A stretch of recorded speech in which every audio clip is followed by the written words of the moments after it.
بسم الله الرحمن الرحيم، والسلام عليكم ورحمة الله وبركاته. أهلا بكم في يوميات أفكار وأكلات لولو. يا رب تكونوا بخير إن شاء الله. النهاردة هنقضي يوم مع بعض، يوم شتوي كده بارد جدا. بس بالله عليكم قبل ما تدخلوا حطوا لايك واشتركوا في القناة وفعلوا الجرس عشان توصلكوا كل الإشعارات الجديدة. طبعا أنا قلت قبل أي حاجة أفطر الأول، لأن الجو برد جدا والدنيا ساقعة، فأنا محتاجة حاجة كده سخنة تدفيني. فسلقت بيضة كده في رغيف وحطيت عليها رشة فلفل اسود. فقلت افطر الاول واشرب شاي سخن كده، وبعد كده بقى ايه نشوف هنعمل ايه في المطبخ. انا يعني بفطر وانا واقفه كده على السريع، انا ما بهتمش قوي بوجبه الفطار بصراحه. بالنسبه لي الوجبه الاساسيه وجبه الغداء، غير الفطار والعشاء بصراحه باكل اي حاجه خفيفه كده. غير بهتم قوي بوجبه الغداء يعني.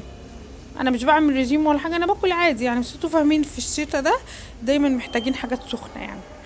انا حتى بعد ما عملت الشاي وفطرت عملت كوبايه قهوه وقعدت اشربها وانا بعمل الاكل في السريع كده. النهارده هنعمل اكله سمك حلوه قوي. جايباها معايا من رشيد وانا كنت بزور اهلي. اللي ما اتفرجش على الفيديو بتاع امبارح بقى بتاع زياره اهلي يدخل يتفرج عليه، هيعجبكم قوي. طبعا الناس اللي ما تعرفش انا من رشيد، وعندنا طبعا بلدنا مشهوره بالاسماك قوي. فالاسماك عندنا جميله، فانا لازم اجيب سمك معايا وانا جايه كده. فجبت الجمبري الوسط ده كده، هو مش كبير قوي. غسلته غسله محترمه كده، وقلت يا بت ايه اعملي له شويه حبشتكنات وتتبيلات حلوه كده عشان يعمل معاكي شوربه حلوه بقى، واعمله بطريقه حلوه. انا بقطع عليه بصل وتوم وليمون، واحط عليه ليمون يعني وكمون وملح وحبة شطة كده عشان يبقى سبايسي. وبحط عليه كوباية مية واسيبه يغلي بقى. يا دوب بصوا يغلي له غلوتين بس، لونه يتغير وينزل بهاريسه بقى. انتوا عارفين ان البهاريس كلها بتبقى في راس الجمبري. بيعمل شوربة حلوة قوي، شوربة الجمبري جميلة جدا. وتقزقزي بقى الجمبري، يا سلام، أكلة يعني ملوكي صحيح. انا دايما لازم لما اروح عندنا لازم اجيب اكله بحريه كده. انا بحب السمك جدا، انا من الناس اللي بعشق السمك. غير طبعا جوزي وولادي يعني بياكلوها غصب عنهم الصراحه. بس انا لازم اضايقهم يعني، الحمد لله. الله المستعان. لو ما اتفرجتوش على فيديو امبارح اتفرجوا عليه بالله عليكم، واشتركوا في القناه وفعلوا الجرس عشان توصلكوا كل الاشعارات الجديده. ولو عجبكم الجمبري الجميل بالخلطه الجميله دي اعملوا لنا لايك بالله عليكم. قلت بقى ايه، انا بحب على طول افطر واعمل الاكل علشان ايه. في الشتاء ده الصراحه بنحب ناكل بدري، الجو برد جدا والولاد بتجوع، فبنحب ناكل بدري يعني. ولحت على على الجمبري اهو. وقلت يا بت تعملي شويه رز صياديه كده، رز احمر بيبقى جميل قوي جنب السمك. حمرت بصلايه كده لما لونها بقى بني غامق، اوعي تحرقيها عشان الرز طعمه ما يبقاش وحش. بني غامق كده، وغسلت شويه رز. وهنزل بقى على الميه كده اهو، واحط شويه ملح بس كده. لو انت بتحبي الكمون حطي، بس انا مش بحب في الرز الكمون الصراحه.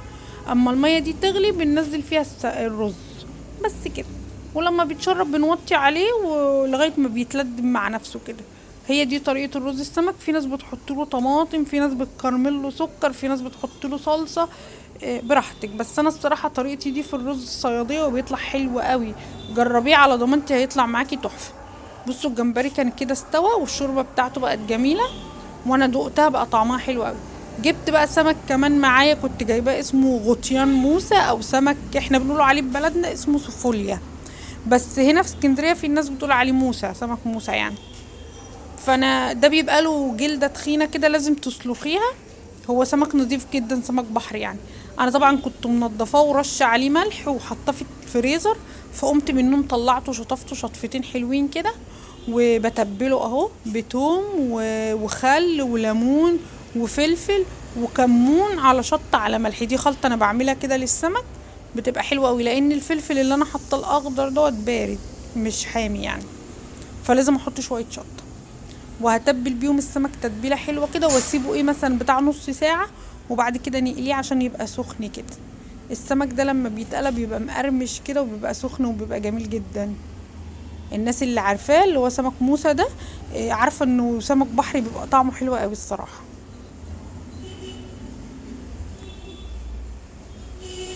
اهو هسيبه بقى نص ساعه وبعدين نقليه.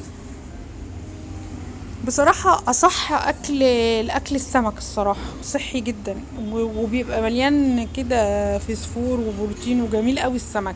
أنا عن نفسي مشبعش منه أبدا.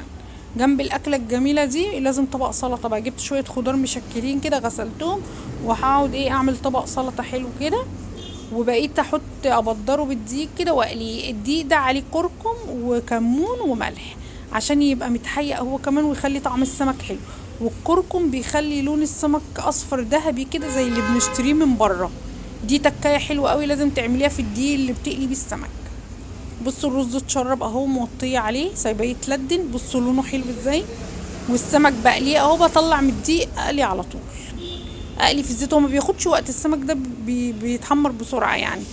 والجمبري كان استوى خلاص وطفيت عليه. بصوا دلوقتي انا غرفت الاكل اهو. بصوا الجمبري وجماله، وحمرت شويه بطاطس كده. الاكله دي بتحب البطاطس المحمره. بصوا السمك وجماله، لونه اصفر ذهبي جميل جدا من الكركم ومقرمش. بصوا بخبط عليه كده مقرمش وجميل. وعملت طبقه سلطه طحينه، وعملت طبق سلطه خضراء. وشوربه الجمبري فضيتها في كوبايه. دي بقى تعصري عليها ليمون، مش عايزه اقولك بيبقى طعمها حلو جدا. والرز بقى بصوا لونه بني وجميل ومفلفل كده. مفيش رزايه كده ماسكه في التانية. صراحة أكلة سمك تحفة تفتح النفس كده، وأكلة بتوكل وطعمها جميل جدا. مفيش أحلى من سمك البحر بصراحة. يعني لازم نغير كده من كل فترة وفترة وناكل وجبة سمك، لان انا عارفة ان في ناس كتير ما بتحبش السمك.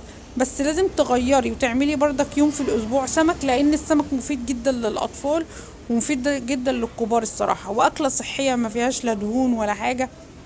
فاتمنى اكلة النهاردة تعجبكم، ولو عجبتكم حطوا لنا لايك واشتركوا في القناة. سلام.